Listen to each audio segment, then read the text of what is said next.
it's like it could get significantly more efficient just in the next like year or two, and maybe we don't need as many of these data centers, and maybe we don't need as many of these power plants. But that is something that I hear people just like worrying about, is like, we're investing all of this capital and like time into this, but how necessary is it going to be a couple of years down the road? In this day, there is a lot of passion around nature and the land, but I think we all have a similar question of how we are supposed to direct that passion. In this podcast, I try to get people reconnected to the land and better understand what our role as a species is on it. I do this through having conversations with people who I believe can offer examples, ideas, or information that can help us figure out the answer to that question. Okay, so I know I haven't done this kind of intro in a little while, but I just wanted to give a brief explanation for this episode.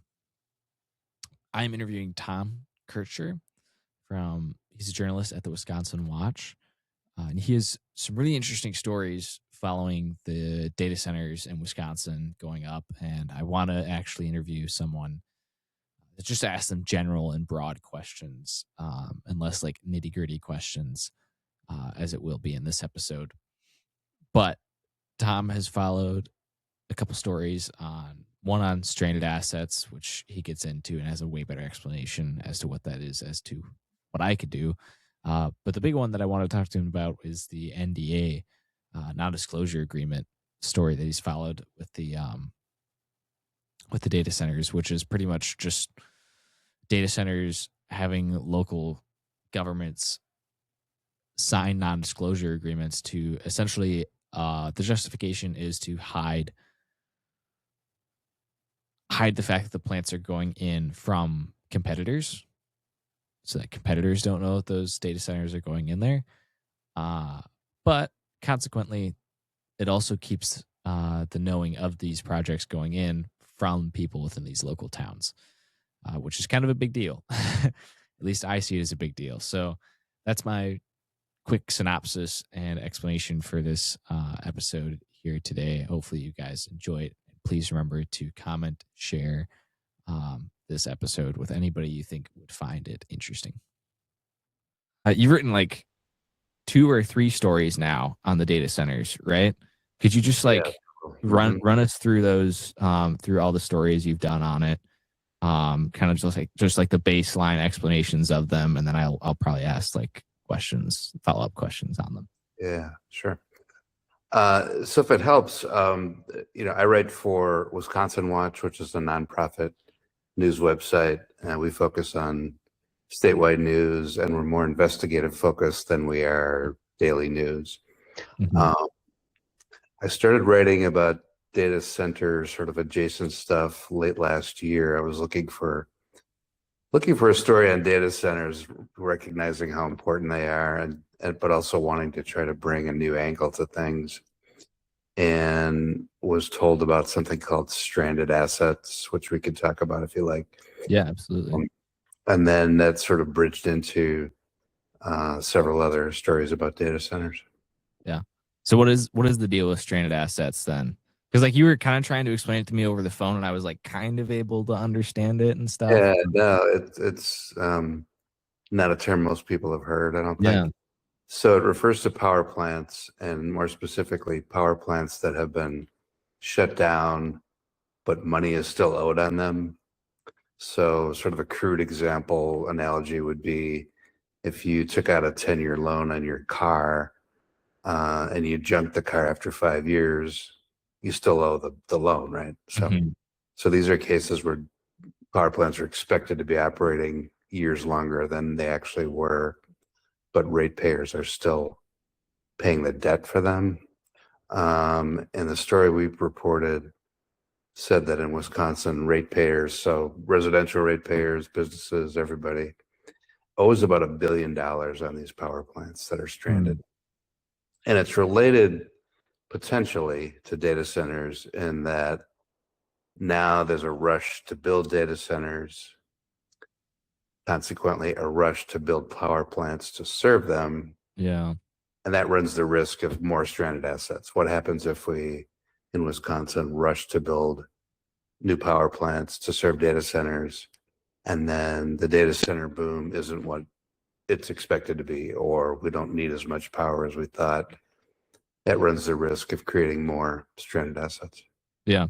I think the other thing that I've heard something along those lines is just like, because the technology is so new and it's like advancing so quickly and developing so quickly, it's like it could get significantly more efficient just in the next like year or two. And maybe we don't need as many of these data centers, and maybe we don't need as many of these power plants and those sorts of things to like power them. Like that's more of like a speculative take on it that we're never really going to be able to know and predict stuff on. But that is something that I hear people just like worrying about, is like we're investing all of this capital and like time into this, but how necessary is it going to be a couple of years down the road, you know? Yeah, it really is new territory. I mean, the power plants that are the power that's needed to operate the data centers is just, on a scale that hasn't occurred before. So to like double or triple the capacity of a power plant to serve a data center, we just haven't done that, right? So could work out great. Could be data centers are operating fantastically. That brings good economic benefit, but we don't know, right? Because it's just new territory, and there's the risk of overbuilding, and then who picks up the debt then? Yeah, definitely. And so then like moving from stranded assets, then you started to write more about the NDAs, right? The non-disclosure agreements. Could you talk about that? Because that's the main thing I want to talk to you about today, is like that whole story, because that's wild to me. Yeah. So after I did the stranded assets story, I wanted to find a story angle on data centers more directly. It's something that hadn't been written about yet, and started to reach out to different people, and got an email from a reader in northern Wisconsin where there was a data center proposed, and he was suggesting different things that we should look into. And kind of parenthetically in an email, he mentioned non-disclosure agreements, NDAs. And he didn't really emphasize that, but it caught my eye. What's that about? What's going on here? And so that's what led me to take a look.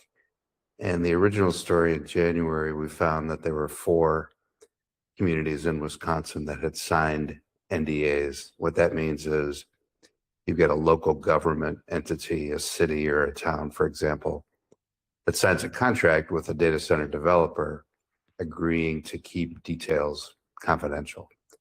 The data center developers seek NDAs, they say, out of concern for competition. They don't want their competitors to know, understandably, where they might want to build a data center, how large it would be, et cetera.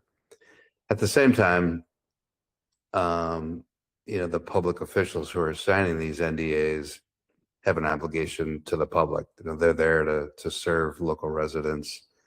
And if they're signing an agreement to keep details of these massive projects confidential, that raises questions about, yes, we understand there's a desire and somewhat of a need for competition and confidentiality. At the same time, when should the public be made aware that, hey, this isn't just, a Walmart proposed for down the street. This is something that's hundreds of thousands of square feet, hundreds of acres, billions of dollars, and has impacts on environment, energy, economy. Not to say good or bad, but the question for that story was, hey, if all these NDAs exist and the public doesn't find out about these massive proposals for months or even more than a year, is that the way these things should be handled? Yeah, I think I did, when I was reading the story, it said like there was one from like a year that was like basically like they talked about it at the local government level and basically kept it from people for an entire year. And this is just like, it's crazy to me because, yeah, these like public officials are supposed to be representing the people and letting them know what's happening in their area. And I definitely get it from the data center's perspective of just like looking at it objectively, like I could see why they want to reduce competition by just like not screaming to the whole world, like, hey, we're trying to put a data center here. Like that makes sense to me. Sure. But it's not at all fair to the people that are going to have a direct like rate paying impact, but then also like environmental impact as well, with this land in terms of like water quality and those sorts of things, and water usage, and then power usage. And then even just like it affects land prices and property values and all those sorts of things. And it's like you can just get into the weeds as to why this is bad for the people in those areas. And to keep it from them is just, it's crazy to me that our officials are doing that. And the big question that I have is like either they're just being incredibly sympathetic towards the data center companies, and that's like the only reason why I could really see them agreeing to something like that. But I am questioning like why would they do that? Like why are they signing these agreements? And is there something in it for them? Like I, I don't know. I don't know if anybody's been doing anything in terms of researching that at all. But yeah. I mean, I guess it's competitive on two levels, right? You know, it's competitive among the data center companies, who's going to build where and how fast and how big. You know, in a similar way, I guess the communities are competing, right? If they're interested in having a data center could locate here or 50 miles down the road, and you know, maybe in the leaders of a particular community think, hey, we should jump on this. This would be good for our community. We'll sign this NDA, and sort of lock in at least the potential to get the data center. But you know what you alluded to, I guess, raises a public policy question, right? Yeah, right. To use an extreme example, if I'm Meta and I call you up on the phone, you're the city manager somewhere. Yeah. I say, hey, we're interested in exploring a data center in your city. You know, just out of the blue, initial contact, first phone call, first email. Does that mean there should be a giant public announcement with TV cameras and all of that to let the public know before it's even determined to be feasible? Mm-hmm. But, you know, as you mentioned earlier, some of these NDA efforts have gone on for months or more than a year.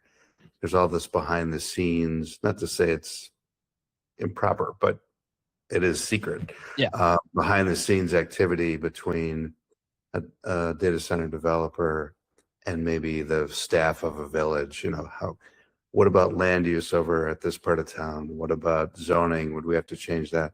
So, you know, a lot of technical stuff.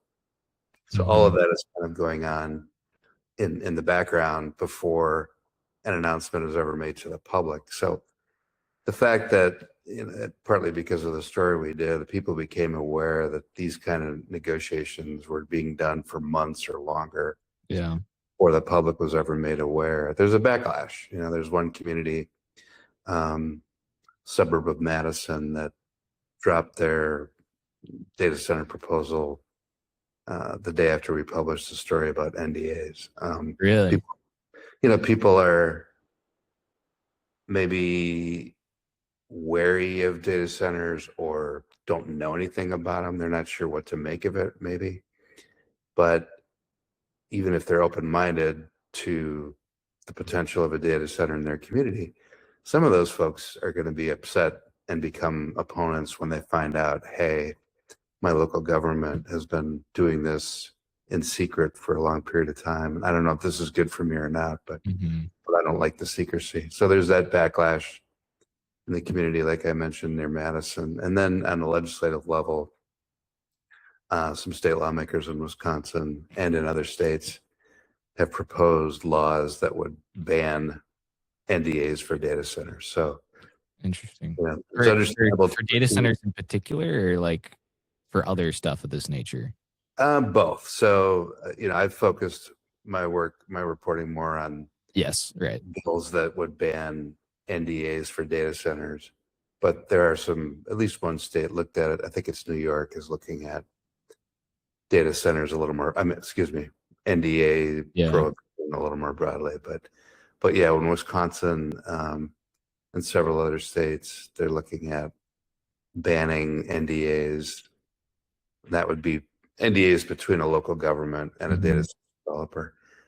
whether that's the right way to go, I don't know either. That's the public policy question. Do you have to have full disclosure? Which you and I can really only speculate as to whether or not those things are good ideas, Yeah, I mean, it's a judgment call, right? And but the public obviously needs to be aware of these massive projects at some point, and arguably sooner rather than later, because they are so massive. To ban NDAs, is that a good policy? Yeah. No, but it reflects people being frustrated. Yeah, I can understand wanting to not immediately once first contact is made, try to get the message out to people, but also not wanting to put out a half-baked plan in a way of just you kind of want to have answers for people, because people are going to have questions of where is it going to go? How big is it going to be? What is it actually going to look like? Who are the people that are going to be affected in terms of land prices? And you want to be able to answer those questions, which is why you don't necessarily want to just tell people about it immediately. I understand that. Yep. But I don't know in what stage these projects are being revealed to people. I just had a conversation with someone over at Beaver Dam a weekend ago or whatever, and she was making it seem like they found out about this right when the data centers were ready to be breaking ground basically on the project. And that's not okay either. It's there's a balance between not wanting to give people a half-baked plan, but also telling people right before they're actually going to start building the stuff, Sure. So is there some kind of movement in terms of trying to get local governments to put out all this information to people right now, and while this stuff is going on, versus hiding it? I think as people are becoming more aware of data centers and data center proposals, at least around Wisconsin, I think citizen groups are forming more quickly to either ask questions or just outright oppose the projects. So just today, actually, we published another story about NDAs, where there's a town south of Madison, the town of Beloit or whatever. Yeah, and so that was the fifth one we're aware of now, where a community has signed an NDA, and it seems like maybe more quickly than in other communities, there's a group formed to fight it. So I think as more news coverage, frankly, and more social media, people are becoming aware of data centers are being proposed here and there, and here's what they're about, and they've not always been upfront. People are forcing the information out themselves, basically, kind of. Yeah, or they're I think, right, they're, as they become aware now here in Beloit, the one I just mentioned, that NDA, we reported on it today, but it was signed more than a year ago. So there's another example of a community only finding out months and months after the fact that there's something being proposed, and what the level of opposition is there, I'm not really sure. But if you measure it just by a Facebook page, they get 1,000 people very, very quickly. It's that doesn't necessarily translate into action, but that's people care about this. You can tell just from that people are actually, they're not okay with just having governments secretize this stuff, and keep them secret. Is there when I read your first article, it seemed like there were two ways that they were trying to hide these projects: NDAs, and there was one other one, right? Or was that? Yeah. So I mentioned this Madison suburb. It's called DeForest, and they did not sign an NDA, but they were doing negotiations with the data center developer for many months before they made an announcement to the public. So in effect, it was the same result, where things are being done behind the scenes, so to speak, before the community then made an announcement, hey, there's a data center being proposed. So it had the same effect of hitting people like, wait, what? Where does this come from? Mm-hmm. And then the reaction was pretty strong. Yeah. Okay. So it was more of just like, it wasn't as official as them signing an NDA. It was just like, it just happened that they weren't really telling people about it. Right. The community in DeForest was approached by a developer. They started the back and forth between the local government and the developer on things I mentioned earlier. What sort of land use permission would we need? Would we have to do rezoning? Would there have to be annexation of lands? Lots of technical stuff to see whether it's feasible. But right, done without an NDA. A footnote, I guess, about NDAs is typically they don't even use the words data center. So the community will sign an agreement with a data center developer and refer to maybe the project, something like that. So even if a citizen gets an idea that maybe there's an NDA in their community, or just wants to ask, just, hey, do a public records request. Is there an NDA for a data center in my community?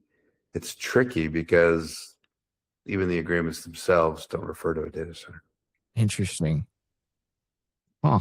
I wonder why that is, like why they don't put in like the fact that it's a data center. They just say it's a project, Like I can't think of why that would be beneficial to them.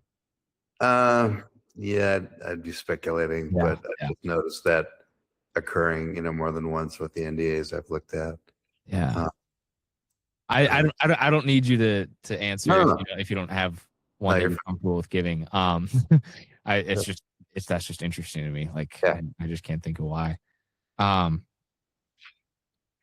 Is there some way like that maybe this is just a stupid question. Is there some way that of that people could like figure out that this is happening in their towns, like without the NDAs or happening and stuff? Well, I alluded a minute ago to doing public records requests. That's what I did to produce the story we talked about with the NDAs in the different communities. So you could certainly do that. I wouldn't try to advise someone on a technical level, but in general, you can make requests of your city government or town government, whatever it is, and inquire about. People have done record requests like I did on, is there an NDA between the local government and any data center developer? Yeah. Okay. See what you get. Or, other people have done more broad requests. I would like to get copies of all emails between city officials and any data center developer. Mm-hmm. That would produce something if there have been this kind of communication.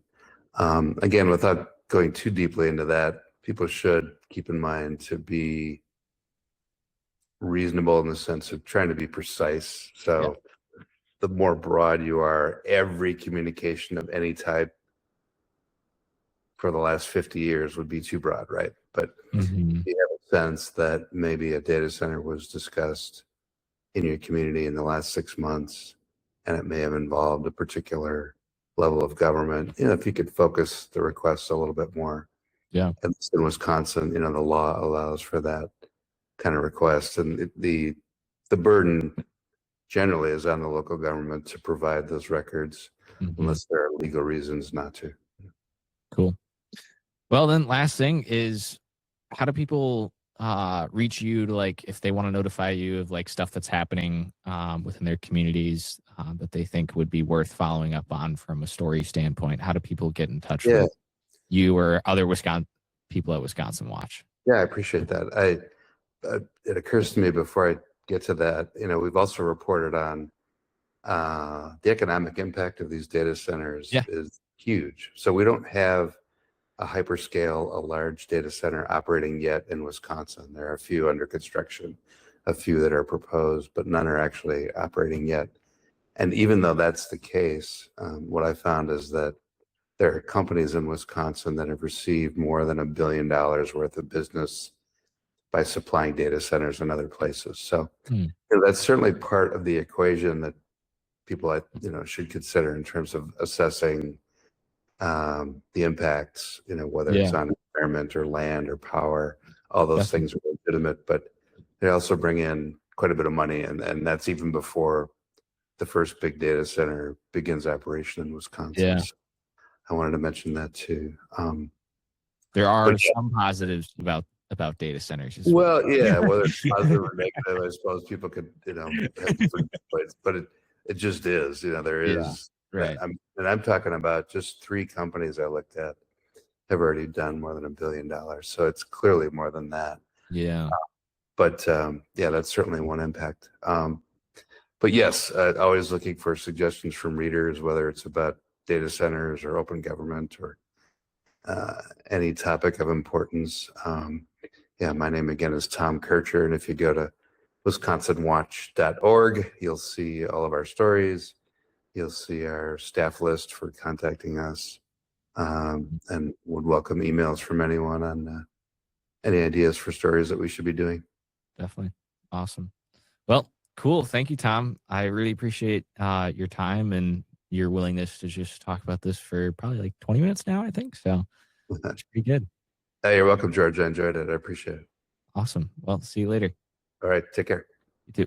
Thank you guys for listening to today's episode. Please be sure to go and check out our sponsor, Just Landed Lanyards, over on Instagram. They make duck lanyards, dog leashes, binocular slings, gun slings, all that kind of stuff. It's all handmade, really high quality stuff. So please make sure to go and check them out. Follow them on Instagram, message them what you want, and they're going to get you hooked up. Also, just a reminder to please share this with anybody you think would find this interesting.